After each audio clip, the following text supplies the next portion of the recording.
O podcast Contato Imediato é mais uma produção da Take Biz Audiovisual. Para gravar seu podcast, vídeo corporativo, evento, curso online, vídeos para as redes sociais, documentários, videoaulas ou transmissões ao vivo, entre em contato com a gente.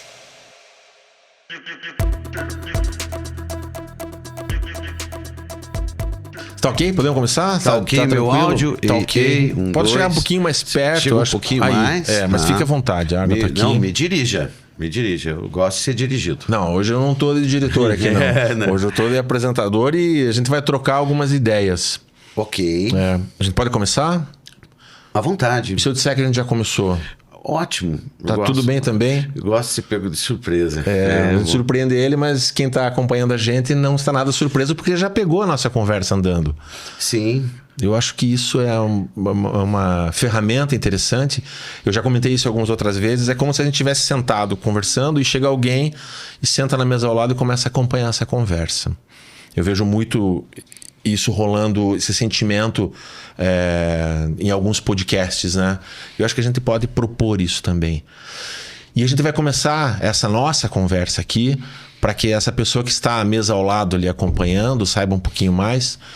Quem são esses dois que estão aí conversando? Né? Então eu vou começar me apresentando. Eu sou Glauber Gorski, eu sou apresentador aqui do podcast Contato Imediato. O podcast Contato Imediato é gravado aqui nos estúdios da Take Biz. E eu estou aqui à minha frente com... Eu vou usar mais do que nunca a minha ignorância como uma grande bússola. Marcelo... Caragosca. Você vem de onde e vai para onde? O que você está fazendo aqui? Porque a gente te abduziu, que é o contato imediato, né? E dentro da nossa nave a gente quer saber. E aí, você vem da onde? Eu venho de todos os lugares, de lugar nenhum, né? Na verdade, como a missão do artista, né? É sempre seguir o caminho, né? Você é um artista do teatro. Sim. Mas de qual teatro? Teatro de luz e sombras, que é onde eu cheguei já com uma parte da trajetória.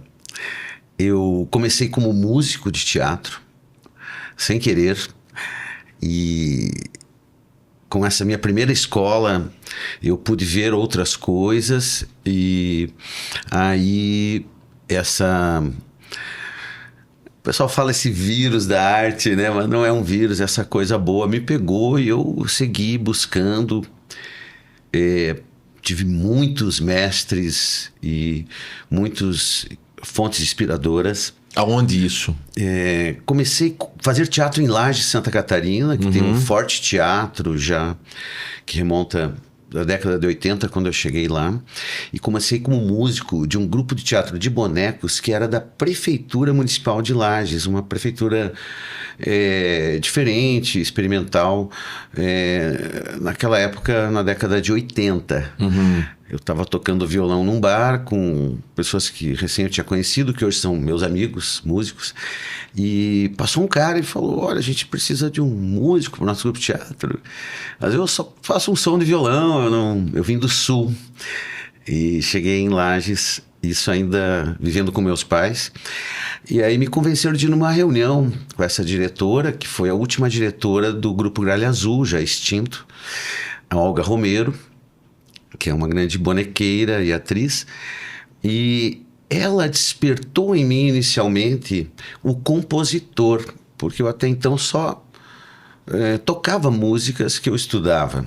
Aí eu comecei a compor para esse grupo. Eu ia ficar apenas por 2 meses trabalhando, devido ao músico deles estar com problema de saúde. E aí fiquei por 5 anos com eles. Foi a minha primeira grande universidade. Como compositor? Isso, eu compunha músicas para os espetáculos teatrais e tocava ao vivo em cena com eles. Pude viajar por alguns lugares. Isso. Não era uma sonoplastia gravada? Não, era um teatro de rua, muito popular, de bonecos de rua. Tocávamos ao vivo na rua e eu pude viajar com eles em festivais. Merece destaque em São Luís do Maranhão, 1983. Depois fui para a Argentina, ainda menor de idade. Meu pai teve que dar uma autorização para a Olga ser responsável por mim. Depois, quando mudou a gestão política, fomos todos demitidos, eu fiquei mais um pouco nessa cidade. Esses meus mestres, que eram de outra geração, um pouco mais velhos, seguiram para Florianópolis, Criciúma, até para Curitiba. E eu fiquei lá mais um pouco e comecei a pesquisar o que eu havia visto na Argentina, em Mendoza, um casal fazendo teatro de sombras, numa pequena telinha, com uma simples luz, e aquilo me atraiu muito. Daí eu comecei a mexer com isso, com a luz. Mas meu primeiro trabalho ele foi todo calcado na inspiração pela trilha sonora. Então eu criava as imagens depois de criar a trilha sonora, até por essa minha vertente inicial do segmento da música.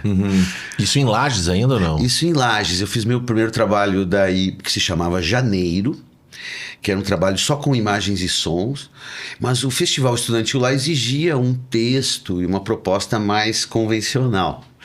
Aí eu me encaixei um pouco nesses moldes e coloquei uma pequena letra de música ali, e foi assim um trampolim para eu poder ir também a Florianópolis, no Festival Catarinense de Teatro, onde eu obtive uma primeira crítica especializada do meu trabalho. Era um terreno ainda muito nebuloso, e aí o destino me trouxe aqui, a Curitiba. Eu remontei esse trabalho aqui. O destino me trouxe aqui. Como é que se chama esse destino? Tem nome, sobrenome? É pra esconder toda a história aqui, senão eu vou ficar te enrolando por muito tempo, né? Para manter a fala apenas sobre o ofício, né? Mas a vida tá tudo intermeado. Sim, né? Mas você viu que nada escapa aqui às nossas atenções, né? Sim. E, enfim, aí também trabalhei até um pequeno período na Fundação Cultural de Curitiba, depois retomei coragem para seguir com o teatro. Isso já nos anos 90 ou não? Isso. Aí, nos anos 90, eu também tive uma oportunidade de ser o cantineiro do Teatro Guaíra. Eu fui por 7 anos arrendatário do espaço Cantina e das Bombonieres. E ali foi um outro universo de arte, uma escola com ainda... O staff técnico do Teatro Guaíra era muito rico em cenotécnica, iluminadores, as costureiras, todo o processo teatral. E eu fui ficando amigo de todo mundo, os músicos da orquestra, acompanhando ensaios da orquestra. Eu pegava o café, saia da cantina e via o ensaio da orquestra de manhã, todo dia. Ou do balé, muitos amigos se formaram ali, e aquilo me deu muito alimento, muito subsídio para criar as minhas coisas, que eu procurei... eu sempre eu procuro não repetir fórmulas. Inclusive hoje, nas montagens do Teatro de Sombras, cada montagem tem sua peculiaridade na estrutura de luz, cores. Muitas produções nossas, por lei de incentivo, então contaram com muitos artistas, muita gente rica e sábia passou pelo Caragosca, me ensinaram muito. É o nome da tua companhia? Muito. Companhia Caragosca. E eu já te explico esse nome, a origem desse nome. E aí com isso eu voltei, depois que eu não consegui mais lá naquelas concorrências que haviam para explorar a cantina, alimentos e bebidas. Daí eu voltei para a estrada mesmo, quente, daí com uma outra bagagem já, mas sempre coletando pelo caminho, né? Aprendi com muita gente por aí. Deixa eu fazer uma pergunta que eu tô escutando aqui no meu ponto. Tá. Meu ponto imaginário, né? Esse ponto imaginário é um ponto que ele vem lá do futuro. E esse futuro é presente para quem tá nos ouvindo. Olha que esquisito isso. Mas é fato. Isso é um fato, né? É um fato científico, né? Sim. Quem tá nos ouvindo está no presente sempre, né? Nós que ficamos pro passado. E o que eu escuto nesse meu ponto imaginário é o seguinte: você sobrevivia financeiramente disso? Ou, como dizem os maledicentes, você, além de fazer arte, você trabalhava? Sim, é muito... Porque isso, a gente escuta isso a vida inteira, né? Muito boa pergunta. Eu vivo de teatro há muitos anos. Graças a Deus também construí minha vida, casa, e criei meus filhos com a luta do teatro. É claro, teve esse período também que eu trabalhei na cantina do Guaíra, mas como eu sou transparente, todo o dinheiro que eu ganhei lá eu eu não consegui construir nada com ele. Foi com o caminho da arte mesmo. E como você tem teu ponto também, eu também tenho algo parecido, que todos nós artistas devemos usar muito e a gente acaba ficando desatento por causa dessa coisa do mundo real que fica nos cobrando muita coisa, mas eu uso muito também a parcela não racional.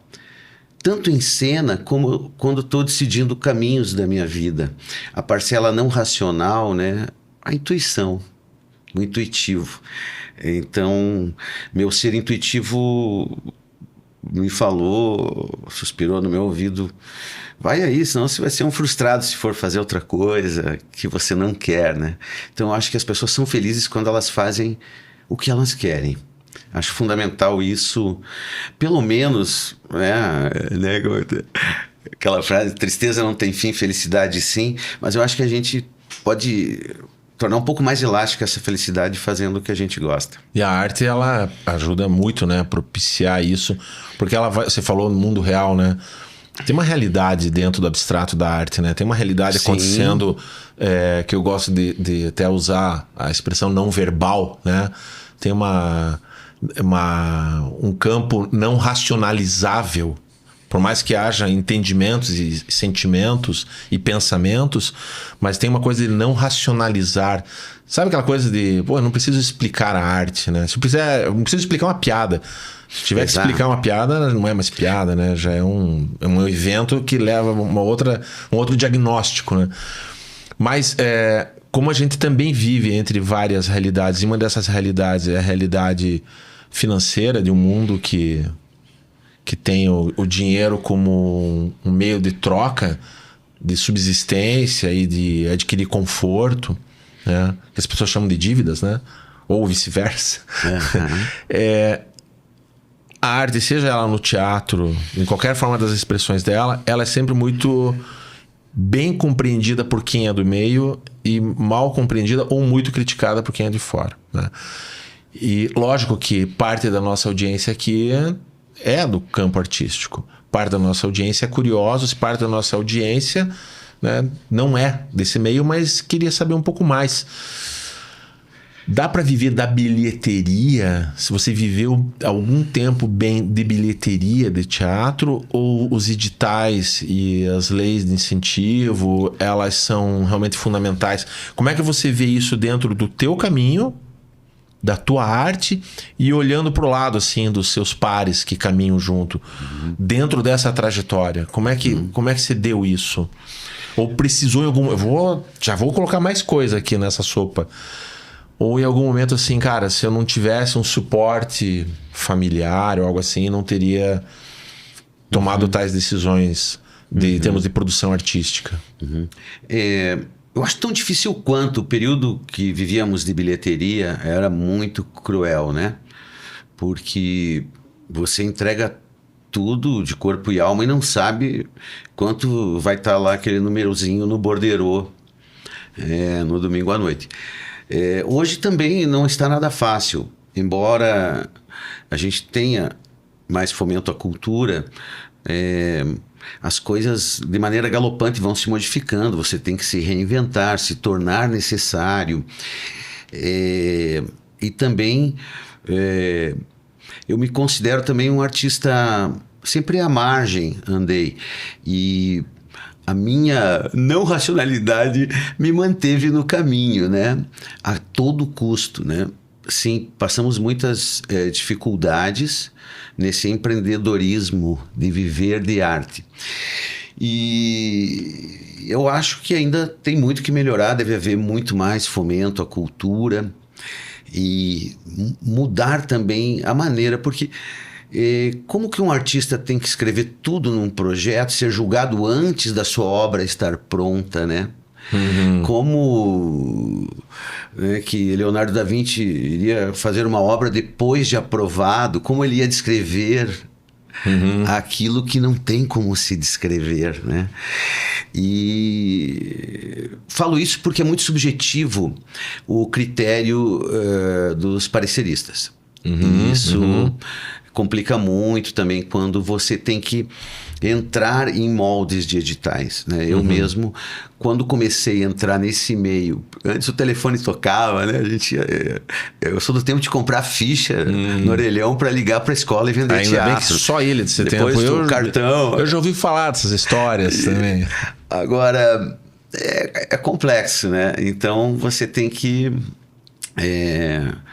a magia da arte, né? Eu acho que é 95% suor, 5% inspiração. O tempo que sobra para inspiração é de 5%. Mas a inspiração ela tá sempre ali, né? Junto com a intuição, ela tá permeando, ela tá ocupando os espaços, não tá? Eu sinto muito isso, assim, sabe? No sentido, muitas vezes, num processo de uma escrita, quando você entra aquilo que a gente pode até chamar de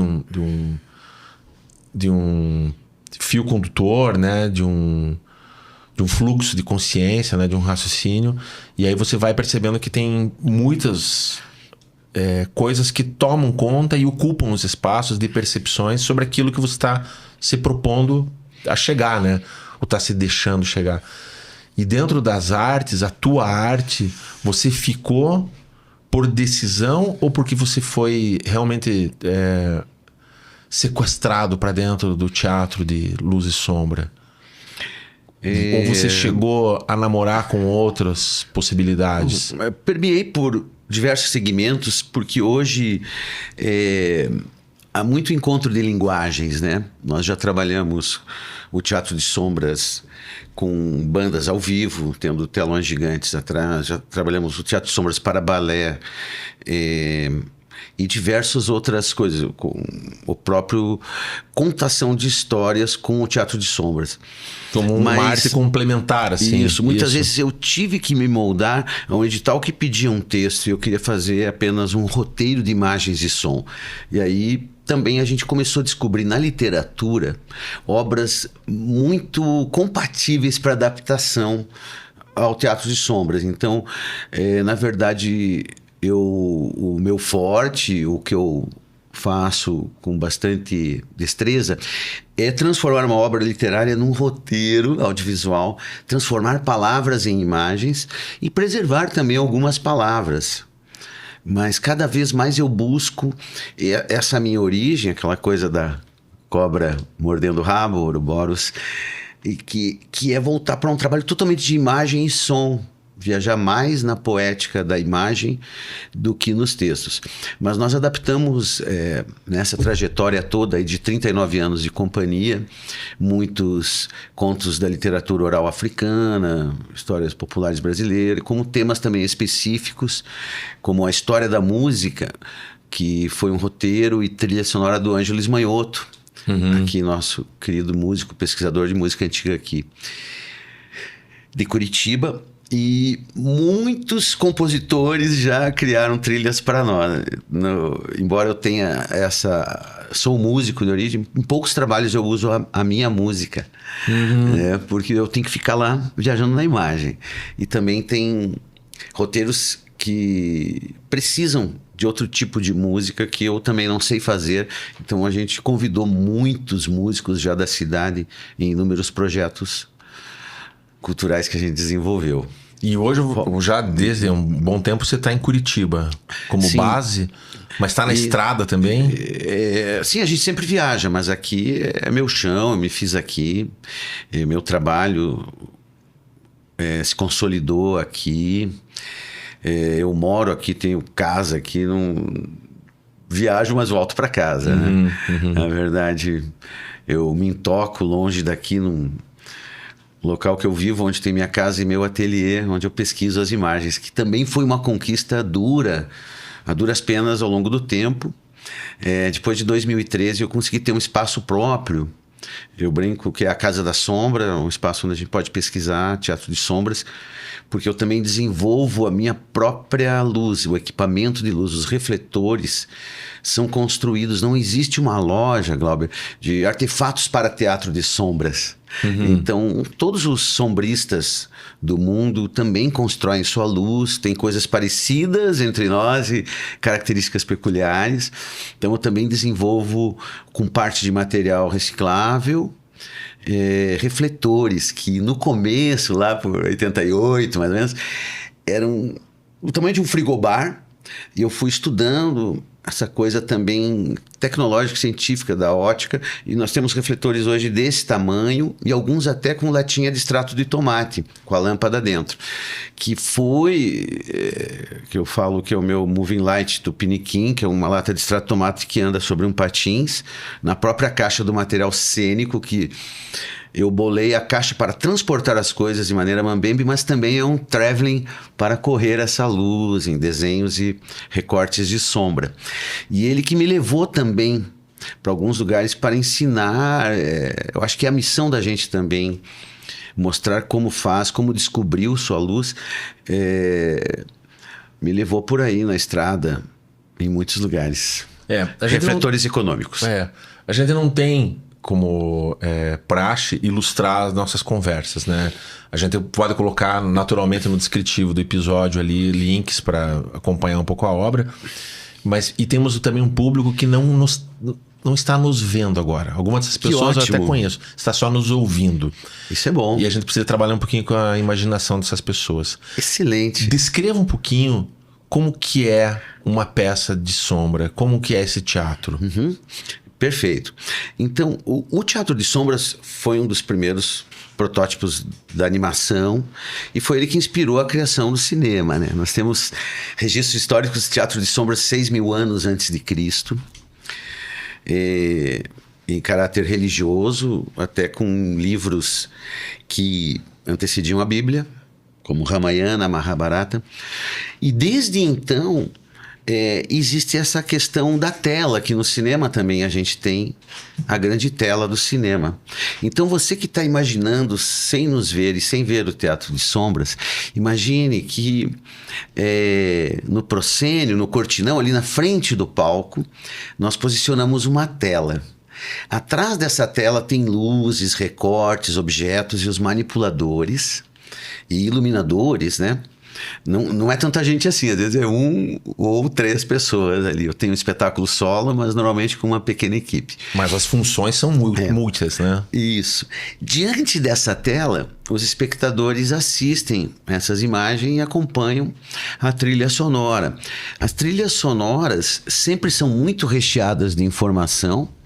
Eu lembro há muitos anos que eu tive já uma espectadora cega, daí no final do espetáculo, era um espetáculo sobre as baleias, então eu levei os recortes para que ela tocasse e percebesse esse desenho tocando nas silhuetas de sombra. Que sensacional. Porque é uma forma de debate também pós-espetáculo com a pessoa cega. E o Teatro de Sombras ele traz algo de enigmático, como o cinema Mistérios também, antes de ele se tornar não religioso, que até o século XIII só tínhamos teatro de sombras religiosos, como todas as artes, né? Eram em função das religiões, músicas, esculturas, edificações ligadas a esse mundo. E também ele era utilizado no Oriente para exorcismo de crianças nascidas em dias nefastos. Então ele era muito ritualístico. E a gente não foge disso também. Eu sempre também, como todo artista, o ator, ou artista de palco, músico, bailarino, se concentra, se prepara. A gente tem também um certo preparo, além de testar tudo, muitas vezes antes do público acessar a plateia, tem também um pouco de a introspecção para que você esteja tranquilo e zen para manejar essas imagens, essas luzes. E tentar chegar através disso, né, criar emoções, despertar questionamentos e reflexões no nosso público. Curioso, eu conversava ontem num café com um amigo músico, inclusive, e ele me apresentou um outro músico, né? E ele se virou, ele me apresentou com o Glauber é da área do vídeo, né? Quando na verdade é audiovisual, né? Tem o áudio junto, né? Tem o vídeo junto, mas a premissa que eu tenho, né, dos meus estudos e da linha da narrativa Eu tenho muito a premissa, eu expliquei isso até para ele, eu falei para mim, a imagem tem que contar. A imagem tem que fazer sentir. A imagem, ela vem antes, né? Dentro da arte, dentro da sétima arte, ela vem antes. Se houver a necessidade, a gente põe um diálogo, põe uma fala. Ótimo, né? adorei. Ele não é um monólogo, não é um stand-up, não é um discurso, não é um podcast. Não, a imagem conta. Se precisar, complementa e depois pode preencher tudo com uma trilha sonora para costurar e dar uma unidade àquilo, né? Dar uma congruência. Mas isso, lógico que tem muito de romântico nessa fala e muito de verdadeiro no sentido de ser realmente um norte, né? Porque quando eu escrevo, né, roteiros, é muito tentador você substituir a imagem pela fala. Sim. É um atalho, né? É um atalho econômico. É muito mais fácil você dizer que o fulano sofreu um acidente de carro agora, entendeu? Vamos para o hospital, do que você mostrar, produzir uma cena de um acidente de carro, né? Então ele é muito econômico, ele traduz muitas coisas e é muito radionovela, né? Até uma crítica de que o Netflix está muito nesse sentido das produções mais atuais. Os personagens estão falando o que eles estão fazendo, sabe? Essa coisa de novela, essa coisa da pessoa pode estar fazendo uma outra coisa porque a segunda tela é a televisão e eu não preciso olhar porque eu estou ouvindo o que está acontecendo. Mas essa não é a arte principal. A arte principal, ela começa realmente com a imagem, né? É o famoso show don't tell, né? Mostra, né? E na verdade deixa que a imagem conte. E eu te pergunto, tal qual o cinema, o teatro de sombras, ele começou preto e branco e depois foi colorindo? Ou as cores? Como que é isso? Sei. Antes de te responder, obrigado por essa pergunta, Glauber. A imagem, sem palavras, ela permite o espectador, o público, viajar muito mais, né? Então, esse barato de usar a palavra para facilitar, ele também sai caro porque ele te prende apenas naquilo que foi falado. E não deixa que o imaginário flua. Eu costumo lembrar, às vezes, quando estou dando uma oficina, daqueles livros antigos que só a cada 5 ou 8, 12 páginas tinham um desenho em preto e branco. Então, você poderia imaginar o seu monstro, o seu bicho-papão, de acordo com o teu imaginário. Aí é a viagem particular que você permite a cada espectador individualmente, inclusive, como você mencionou, o cego, né? O teatro de sombras, quando começou nos primórdios, os registros dos meus estudos, eles usavam couro de animal, couro de cabra e tal, de animais que eram tratados para recortar em madeiras com formões e ferramentinhas. Muito artesanal, ainda hoje é muito manufaturado. Eu desenho e corto com estilete as figuras, já em papelão couro. Não é mais o couro, mas a gente ainda está amarrado a essa origem. Essas marionetes de sombras, por exemplo, indianas, javanesas, chinesas, né, que antecedem antes de Cristo, elas eram coloridas com azeite vegetal. Não havia lâmpada também. A lâmpada surgiu no século XVIII. Então, até então, não tínhamos lâmpada nem dimerização. Era a luz do fogo. Lamparinas com óleo de peixe. Depois foram desenvolvendo outros tipos de combustível que acendiam esses lampiões. Os dalangues, em indiano, dalang é o artista, bonequeiro. Mas é um pouco mais amplo que o artista. Ele é também como um sacerdote, porque era de cunho religioso. Então ele chegava nas aldeias e às vezes via qual o problema social ali, trabalhava o espetáculo dentro daquilo que o mundo mostrava para ele como artista hoje, né? Você vai fazer uma crítica de um momento que você está vivendo. Você vai ser um espelho daquele momento, passa no teu liquidificador interno e acontece a obra de arte.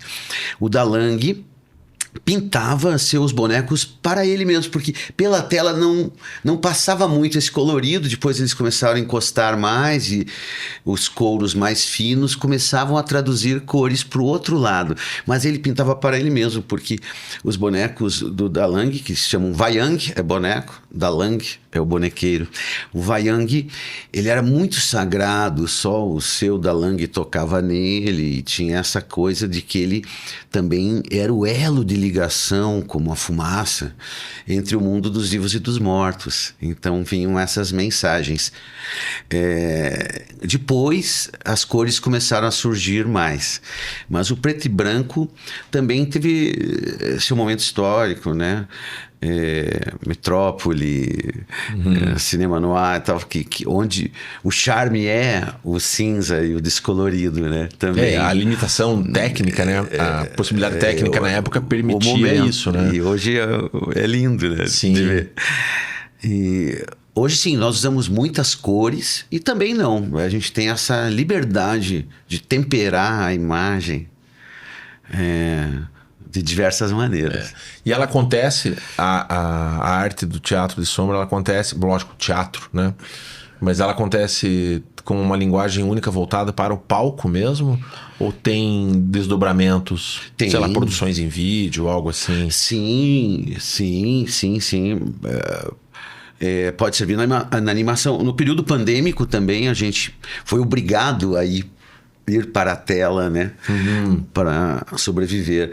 E também espaços alternativos, né?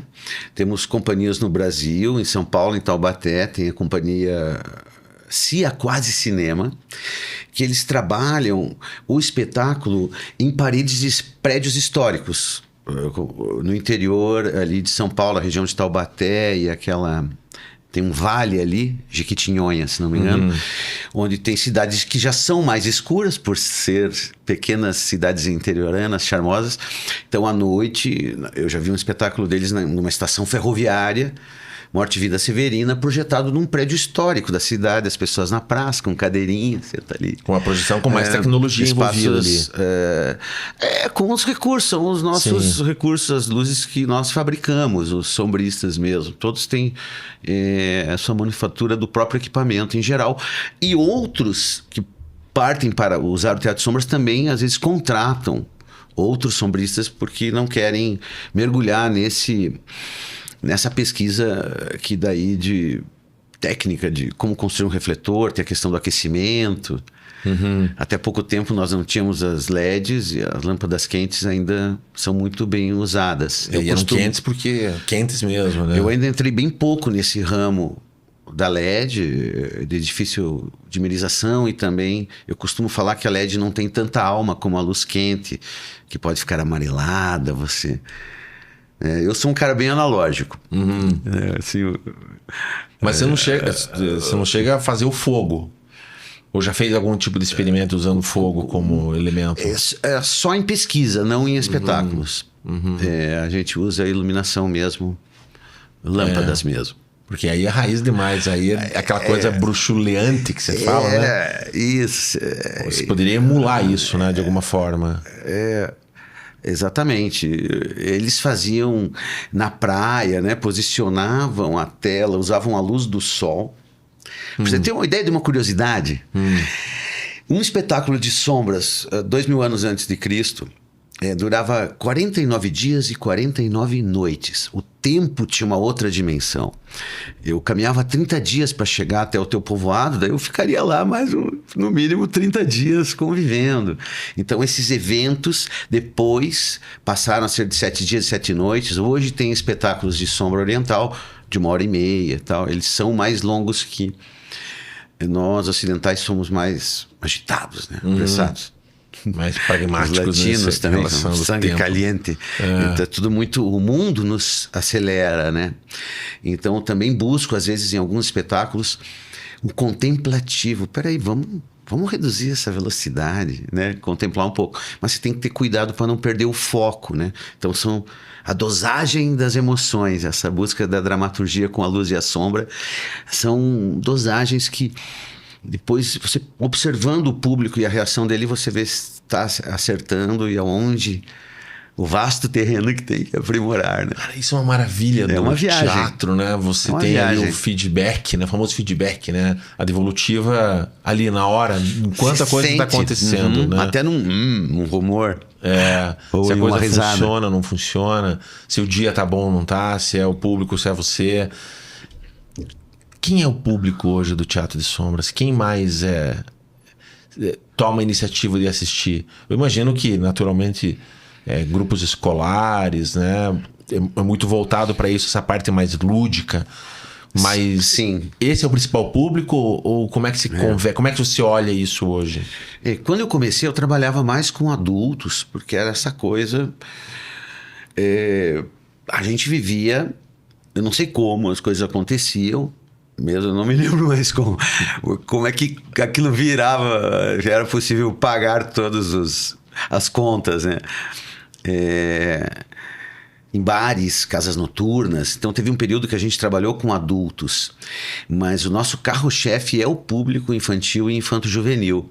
Justamente porque hoje os projetos exigem você atingir uma expectativa de público, você tem que cumprir essa meta que você escreveu lá. Eu quero para 5 mil pessoas. Então, depois, quando você for executar o seu projeto, você tem que chegar a isso, né? E então a gente atende muito, eu já fiz quase todo o Paraná, muitas escolas, trabalhamos também com muitas pessoas, PCDs, a Paz, o Teatro de Sombras ele permite, eu já participei também de congressos de síndrome de Down, onde a gente trabalhou com pessoas que ali você prova que a arte, ela... É só pôr na mão ali e deixar rolar, né? Eu sou apenas o carregador daquelas luzes, porque ela se resolve. E você dá esse recurso pro público. Eu costumo não estabelecer uma idade, porque eu já trabalhei em oficinas, inclusive com adultos e com crianças, e sempre a coisa acontece, sempre eu estou aprendendo. Isso é incrível, essa coisa de você larga o recurso na mão e deixa rolar. Nunca aconteceu a mesma coisa em anos de experiência.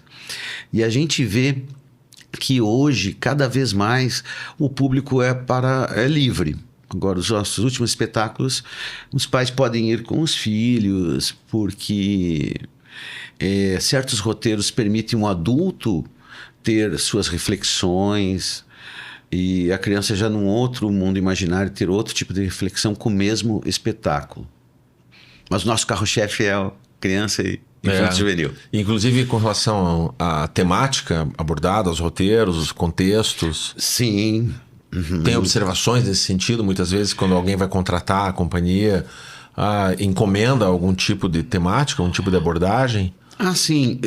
Alguma restrição nesse sentido? Isso não queremos contextos religiosos ou políticos, ou algo assim. Eu gostaria muito que houvessem mais encomendas, porque também a gente tem que servir, né, com a arte.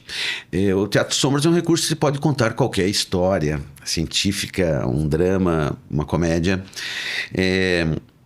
Desde que você encontre coisas apropriadas no roteiro dentro dos limites dessa arte, porque a gente está editando em tempo real. Essa que é a diferença, eu edito em tempo real ali. Então vai trocando a luz, tá rolando um crossfade aqui, vai entrando e tal. Normalmente a trilha já está mixada, estudada e muito estudada.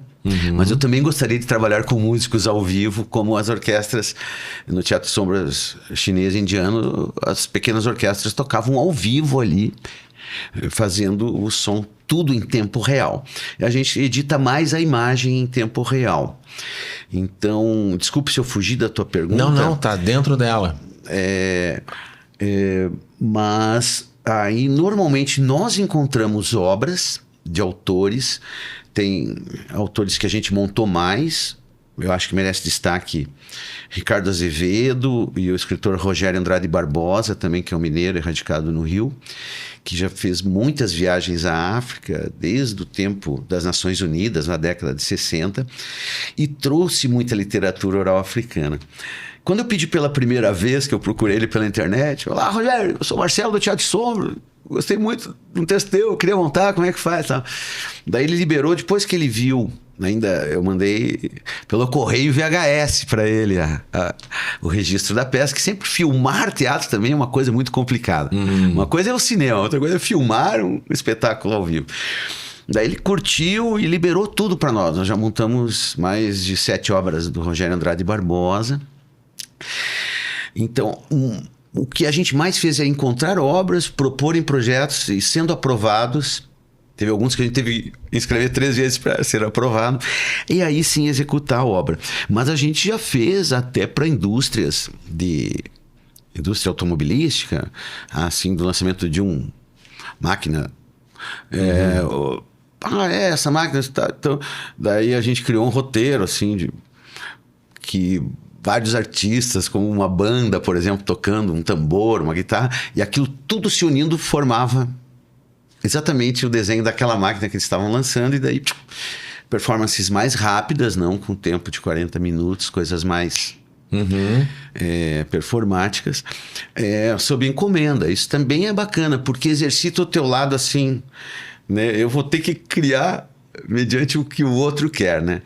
Mas o bacana, eu acho que é o artista poder ter a liberdade, é isso que eu sinto falta nos editais, dizer, você tem uma trajetória, você vive de arte mesmo, você tem, deixa eu ver, você tem, tudo bem, teu trabalho passa, tem qualidade, então faz o que você quiser, toma aqui o dinheiro, não tem que mandar antes explicar tudo.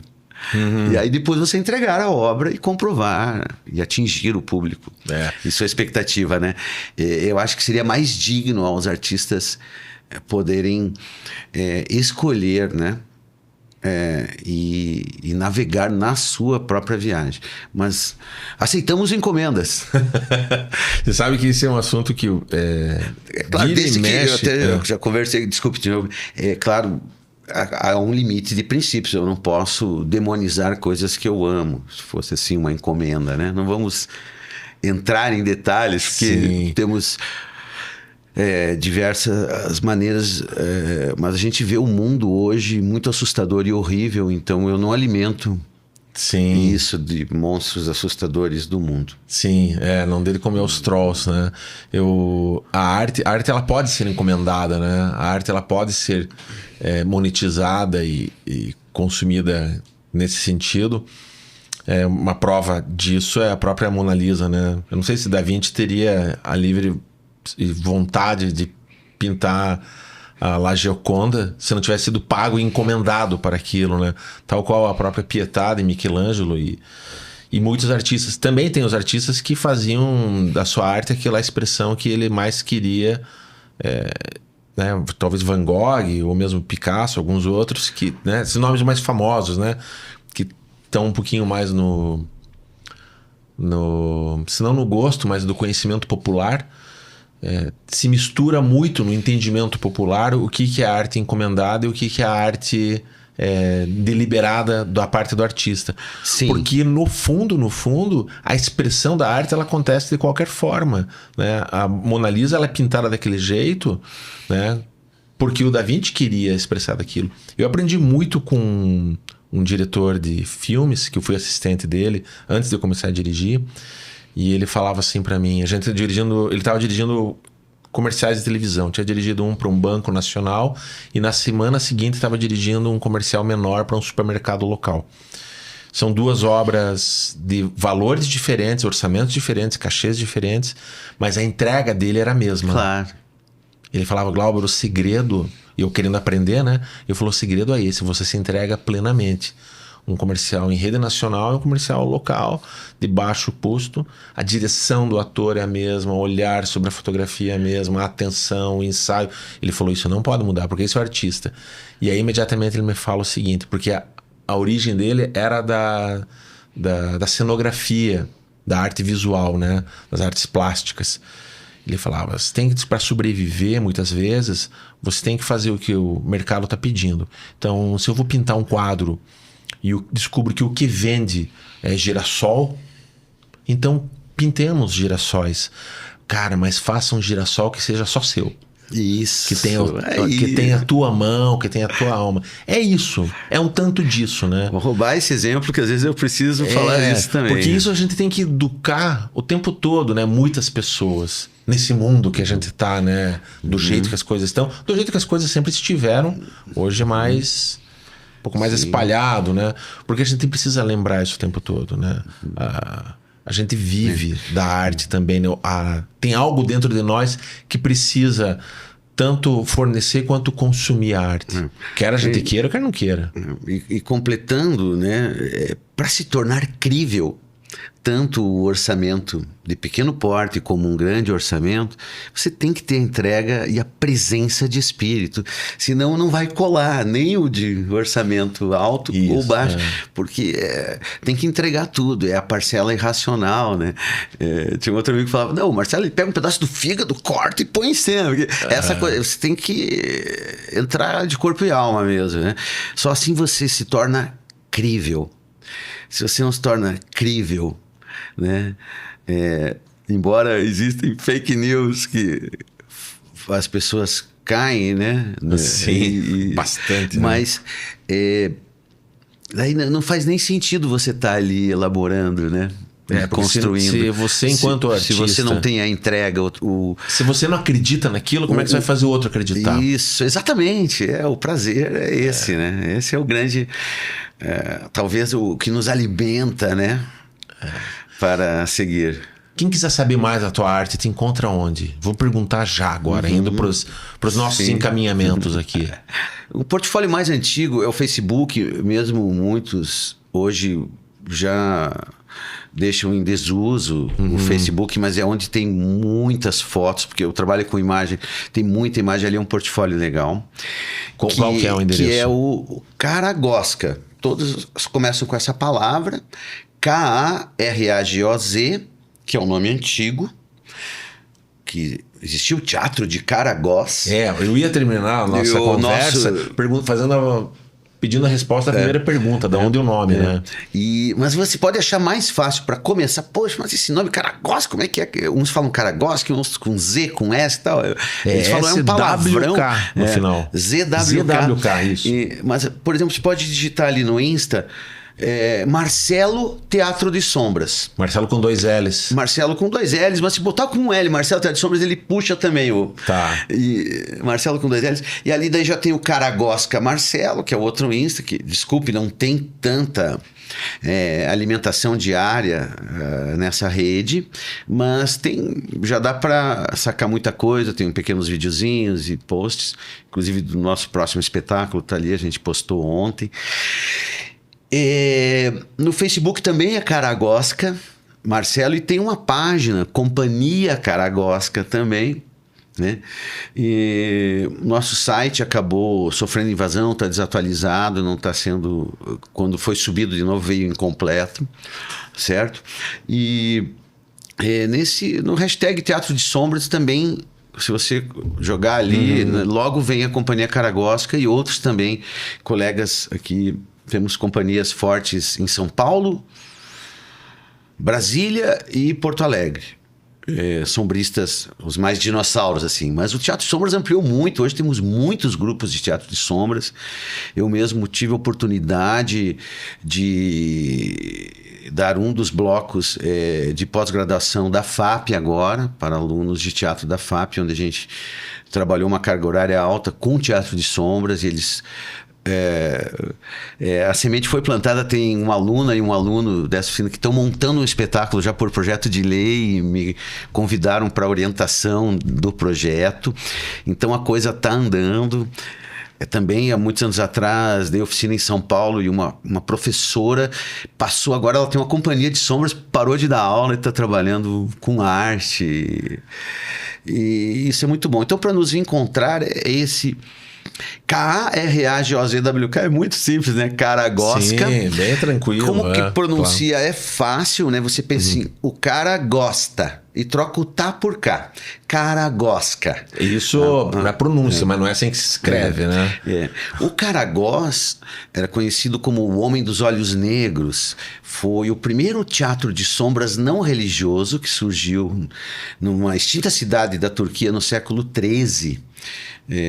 Países islâmicos ali, o Caragoz, era um cara que não tinha uma profissão específica. Nós não tínhamos esse enquadramento profissional como hoje a gente tem, até através de leis, de sindicatos. Nós temos a DRT para trabalhar, né? Não tinha, ele não era reconhecido. Então ele era um cara que era um baita de um proseador, contador de história, um cara de crítica social política. Então, a palavra antiga é Caragoz. Depois, com estudos e na minha vida, eu tive a sorte de conhecer muitas pessoas incríveis.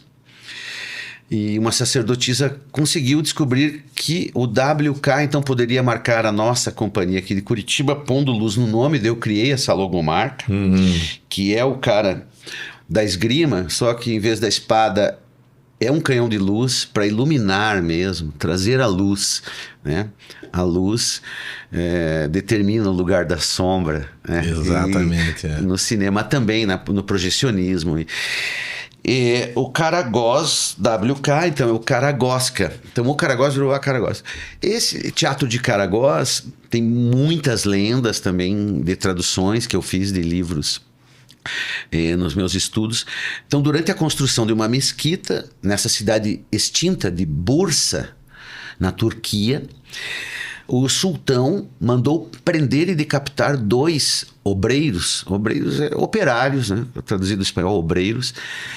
Eu gosto dessa palavra, obreiros, né? Os operários, porque eles poderiam estar atrapalhando o bom andamento da obra, e o sultão, já muito se sentindo velho, tinha medo de morrer antes que estivesse finalizada a sua obra, e acusando eles de crítica social política. Na verdade, eles criticavam o poder da época, que era ali o trabalho escravo desses operários, né? Em função daquele sonho de uma pessoa só, de construir essa mesquita. Tudo ficou muito triste nesse lugar, houve uma comoção social por ser uma pequena cidade, deu um baixo astral total, e o próprio sultão se arrependeu. Então ordenou também, arbitrariamente, que sua corte revivesse o espírito desses 2 obreiros para que voltassem a contar suas histórias, mesmo que me critiquem, né? Então, enfim.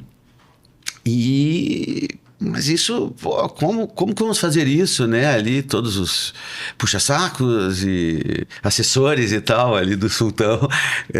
Então eles perceberam dissidentes e também pessoas que fugiram depois da decadência do Gengis Khan, que martelou muito os chineses. Uma hora que eles se rebelaram e conseguiram terminar com esse império, né? Teve o seu fim também. Então, na época, o que se levava das guerras eram tesouros e riquezas, colheres, instrumentos musicais, levavam as mulheres, né, do povo derrotado, e também o teatro de sombras. Ele andou a custo de sangue, de batalhas, foi arrancado.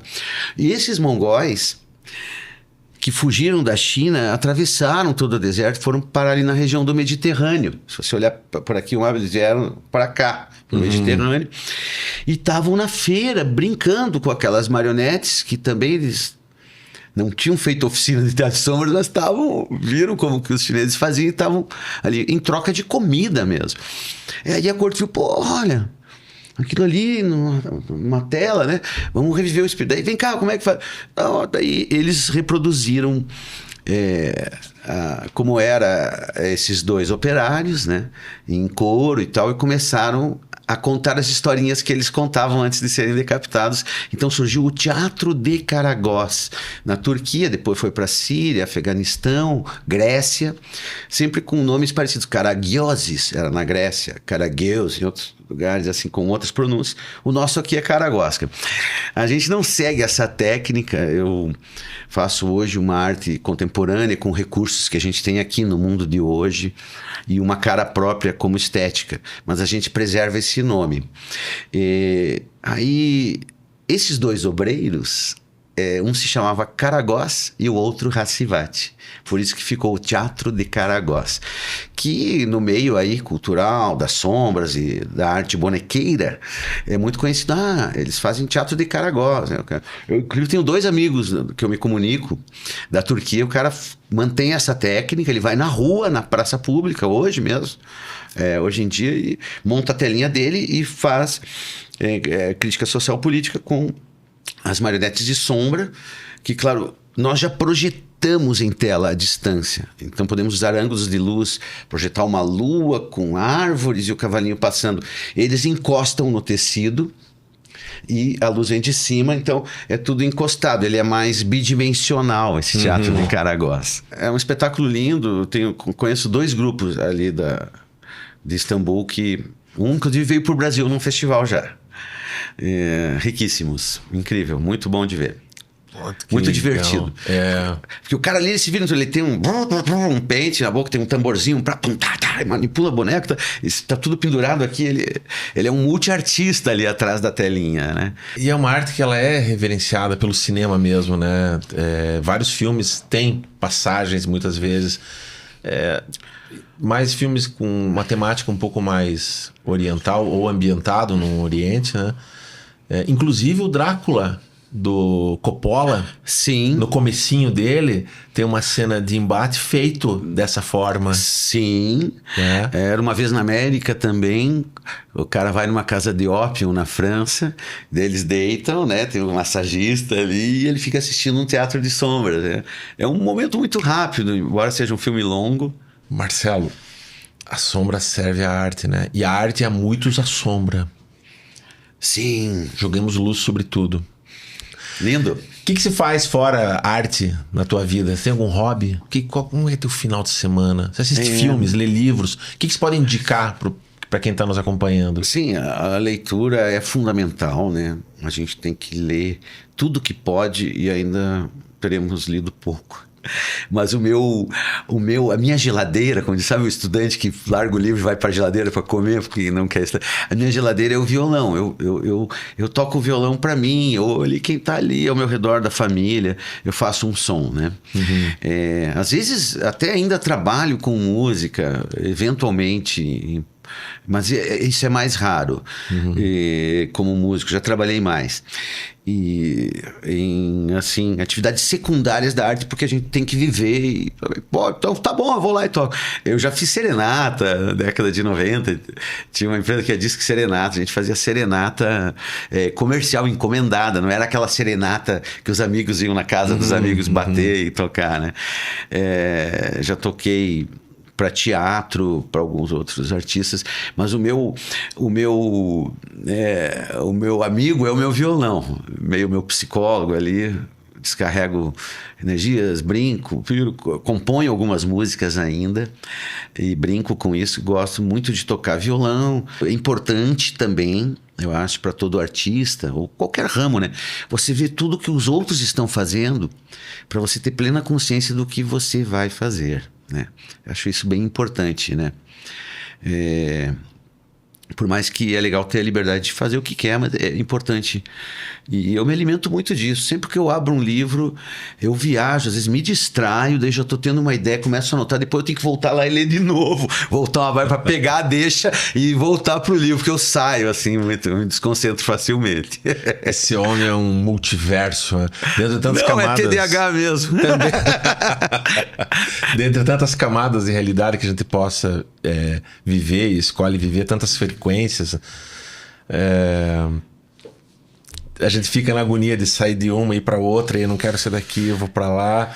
E inclusive uma das coisas que eu pegando um pouco dessa tua fala aqui, eu acredito muito dentro da proposta desse podcast de trazer realmente muitas realidades aqui, ouvir de tudo um pouco, de tantos um tanto, né? Porque eu acho que quem nos acompanha, a gente tem um público, por menor que seja, um público fiel que cobra da gente muitas vezes quando a gente atrasa algum episódio ou fica algum intervalo sem postar.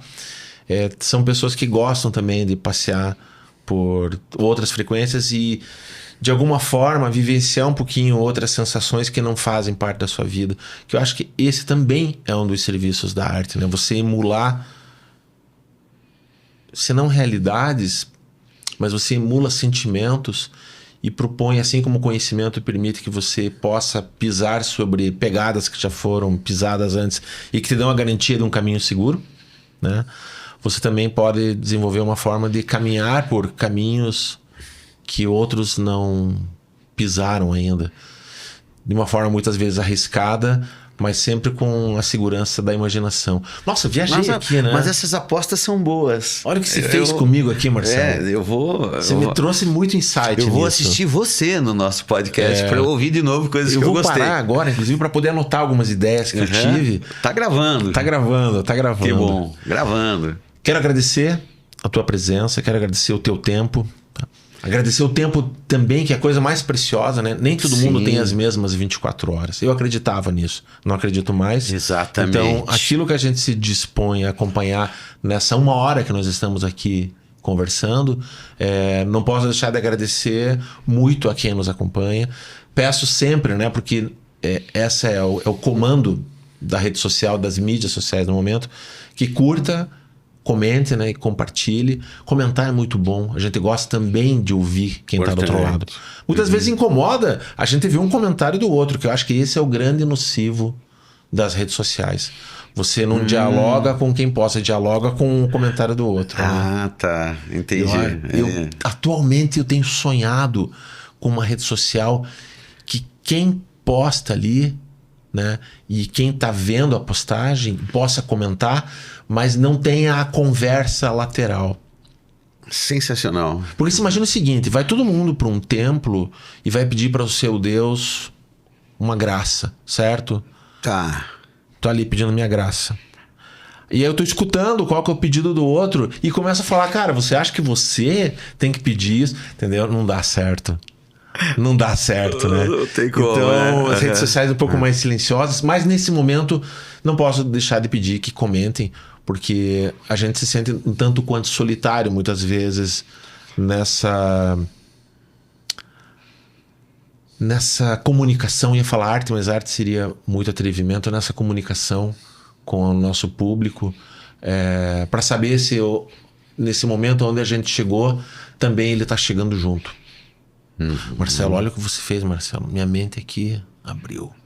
Espero que tenha feito isso também com quem nos acompanha. E comigo então, mais também, uma vez, eu quero agradecer imensamente a oportunidade diante de um cenário artístico aqui do Paraná tão vasto, eu poder ter o privilégio de estar aqui conversando com você. Aprendi com você, acho que foi um tempo válido, foi muito bom ter vindo aqui ouvi-lo. Vou ouvir de novo coisas que você falou porque eu gostei. Pô, quero aprender comigo também vou ouvir de novo, então. E fazer uma provocação também para quem está aqui com a gente nos vendo, né? Pegue uma lanterninha, feche a cortina, a persiana em casa e contra uma parede mesmo da sua casa, brinque com a mão, com o corpo, com um objeto, pode ser uma garrafa de vidro com cor, ou com apenas uma tampa de uma caixa de pizza, fazer um recorte, ou em qualquer objeto, porque também não há materiais específicos para o teatro de sombras. Muitos me perguntam, mas não há. Tudo é um campo experimental. Então, experimente brincar com a sombra. Experimente também, ao invés de deixar o seu filho o dia todo no celular, usar a lanterninha do celular para fazer projeções no teto e contar histórias também antes de dormir e poder brincar um pouco com a luz.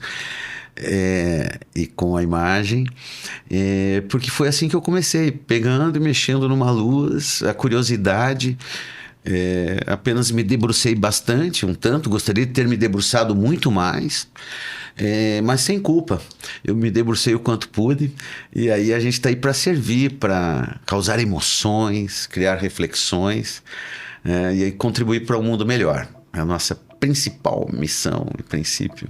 Contribuir para um mundo melhor e não pior. Eu não vou falar mais nada porque fala. Já disse tudo. Não, eu vou falar. Vamos encerrar aqui mesmo com um brinde. Saúde e muita arte para o mundo.